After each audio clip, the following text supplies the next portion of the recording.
masuk pada sesi tanya jawab. Barangkali ada yang perlu ditanyakan, kami persilakan.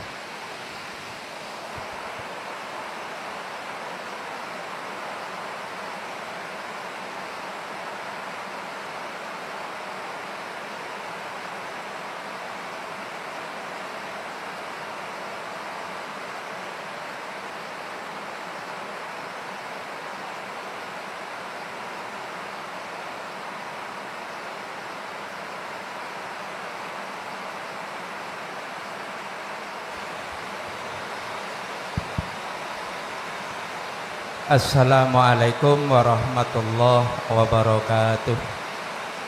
Derek tanglet Gus, kita di dalam rukun iman itu kita disuruh meyakini adalah hari akhir, hari datangnya hari kiamat, yang kalau di dalam syariat itu hancurnya alam semesta ini. Sedangkan Allah sendiri, apakah ada Allah itu maha penghancur? Yang ada hanyalah Allah maha pencipta, maha pengasih dan penyayang sesuai dengan asmaul husnanya. Kenapa kok sampai terjadi penghancuran oleh Allah subhanahu wa ta'ala? Mohon dijelaskan Gus dari secara hakikatnya. Untuk yang kedua, ini pengalaman pribadi ketika bermeditasi. Ketika bermeditasi, saya itu ada di alam cahaya. Cahayanya itu tidak putih, tidak kuning, cahayanya bening dan saya sendirian di situ. Yang ada hanya cahaya bening dan saya di situ tidak bisa berkata apa-apa baik secara zahir maupun batin. Yang ada hanya ketenangan, kebahagiaan. Apakah itu yang dinamakan alam musyahadah? Matur nuwun atas penjelasannya. Assalamualaikum warahmatullahi wabarakatuh. Waalaikumsalam warahmatullahi wabarakatuh. Mengapa Allah bersifat kasih sayang kok ada terjadinya penghancuran? Apa maksud daripada semua ini? Bapak Ibu hadirin rahimakumullah. Wa minan nasi may yaqulu amanna billahi wa bil yaumil akhiri wa ma hum bimu'minin. Sebetulnya banyak di antara golongan manusia yang lesannya itu berkata, aku beriman pada Allah dan juga beriman terhadap hari akhir. Tapi sesungguhnya mereka itu wa mahum bimu'minin. Mereka enggak beriman. Dia hanya beriman secara syar'i, secara syariat tok, di lisan saja. Buktinya dia beriman secara lisan, menjalankan seluruh hukum syariat. Tapi sebetulnya hatinya tidak beriman. Buktinya ketika saat apa yang Allah hadapkan di dalam setiap aktivitas apapun, hatinya masih ada iman selain Allah. Artinya sesuatu yang disamakan terhadap Allah. Ini kan jelas diindikasikan perbuatan syirik toh. Syirik. Contoh,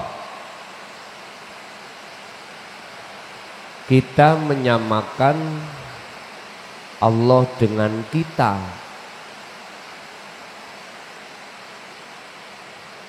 ketika saat dalam hati ada satu keimanan bahwasanya si A, si B, si C yang melakukan, maka hati punya iman seperti itu sama halnya kita telah menyamakan makhluk itu dengan Allah. Padahal Allah dawuh wala yusrik bi ibadati rabbih ahada. Janganlah kau menyekutukan Allah dengan sesuatu di saat kau ini menghadapi kondisi apapun. Loh, ini enggak terasa. Dan banyak umat manusia yang belum paham. Dikarenakan walladzina kafaru bi ayatillah waliqaihi. Karena banyak manusia yang mengingkari atas ayat-ayat Allah. Yang kumaksud ayat-ayat di sini adalah ajaran yang mendidik hati kita untuk mengesahkan Allah. Ini sumber persoalannya ada di situ. Sehingga Allah mengapa kok menghancurkan hal seperti itu? Dikarenakan kita sebagai manusia sudah berulang-ulang kali Allah mengingatkan lewat beberapa ayatnya, cuman hati kita sebagai manusia tidak mengindahkan peringatan-peringatan tersebut. Ini seluruh umat, mulai zaman umat Nabi siapapun, Rasul apapun, pasti diperingatkan Allah. Pasti diperingatkan. Cuman manusianya yang tidak mau mengindahkan. Berarti munculnya penghancuran tersebut memang aslinya songko Allah, tapi miturut hukum sebab musabab itu dari diri kita sebagai manusia. Allah sesungguhnya enggak pernah menghancurkan terhadap kita manusia atau makhluk ini. Ini satu sisi. Tapi satu sisi lagi, di situ tersimpan kasih sayang Allah justru. Contoh, misalkan kita punya teman dekat pada kita, dan atau kita punya sesuatu yang kita anggap istimewa. Tapi ketika saat kita berhadapan dengan teman istimewa itu, justru menjadikan hati Anda ini berat berpisah. Berat berpisah. Ada cara jalan Allah untuk menunjukkan kasih sayangnya. Apa? Apa yang kita anggap istimewa bagi kita, itu Allah hancurkan dengan cara Allah sendiri. Akhirnya berpisah dengan kita. Lah, ini kalau jenengan memandang dengan sungguh-sungguh, itu bukan Allah menghancurkan tidak kasih sayang, justru kasih sayang. Sebab jikalau dibiarkan kita terhadap orang yang kita istimewakan, maka hati kita terhalang dengan Allah lewat orang yang kita istimewakan. Jadi Gusti Allah menghancurkan apa yang kita sukai, itu bukan berarti Allah enggak sayang. Cuman kita yang salah paham.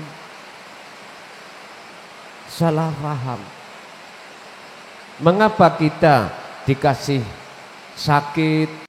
Mengapa kita dikasih perekonomian kita itu jatuh? Jangan memandang satu sisi, pandanglah satu sisi ke depan, bentuk kasih sayang Allah. Nanti Anda akan tahu mana sebetulnya kasih sayang Allah. Ingat, dalam satu sisi, dalam satu ayat Allah katakan ada golongan manusia diberi hidayah oleh Allah. Ada golongan manusia yang satunya justru malah disesatkan oleh Allah dengan cara Allah sendiri. Manusia disesatkan oleh Allah itu dengan cara Allah, bisa jadi umur diperpanjang, bisa jadi urusan duniawiyah Anda dipermudah, dibaikno, semakin lama urusan kemewahan dunia sampean semakin baik. Loh, jangan dipandang itu hidayah, itu istidraj. Tapi satu sisi, mengapa jenengan iki diperpuruk secara hubungan dohir? Pandanglah di situ kasih sayang Allah. Sebab jikalau ini tidak diambil oleh Allah, akan menghalangi hatimu dari Allah. Lah yang pertama tadi, mengapa Allah selalu kok malah menyesatkan? Jawabannya cuma satu.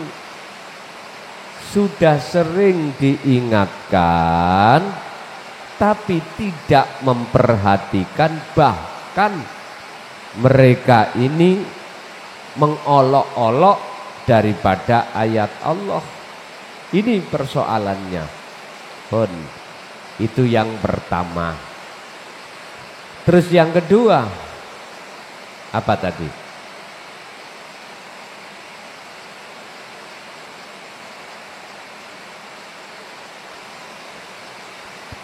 Ketika bermeditasi atau ada di alam cahaya.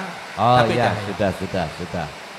Gini, sisa ilin atau sisa lid, ketika dia munajat atau kholwat, Allah kadang-kadang juga membuka pintu kasafnya di kasaf suwari,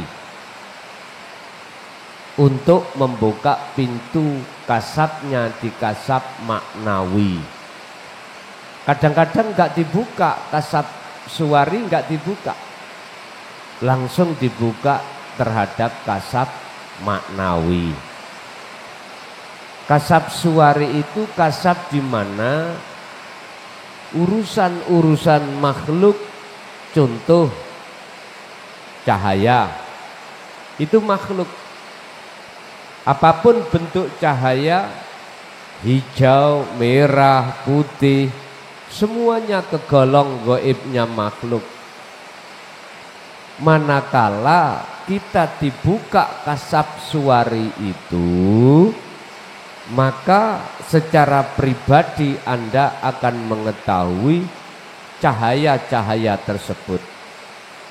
Lah, tanda ini kasab suwari. Ketika saat Anda itu dibuka, hati ini terkait gaibnya makhluk, di situ keakuan diri sebagai makhluk itu masih muncul. Padahal ketahuilah di dalam cahaya itu ada siapa. Nah, jikalau sudah sampai pada bertemu terhadap Allah di dalam cahaya itu, maka di situ di dalam hati Anda sudah tidak pernah mengakui akan bisa melihat cahaya. Makhluknya tidak akan pernah muncul merasa melihat cahaya. Justru yang melihat cahaya itu adalah diri sendiri hidup itu. Itulah Allah Subhanahu wa ta'ala. Ini berarti kasab maknawi. Intinya, jikalau melihat cahaya itu, ini kasab suari. Keakuan diri makhluk merasa melihat. Tapi jikalau keakuan makhluk sudah tiada, justru keakuan Allah, maka disinilah yang disebut kasab maknawi. Itulah alam makrifat, itulah alam musyahadah. Tapi yang pertama tadi itu masih kelebu alam mukasyafah. Ada lain?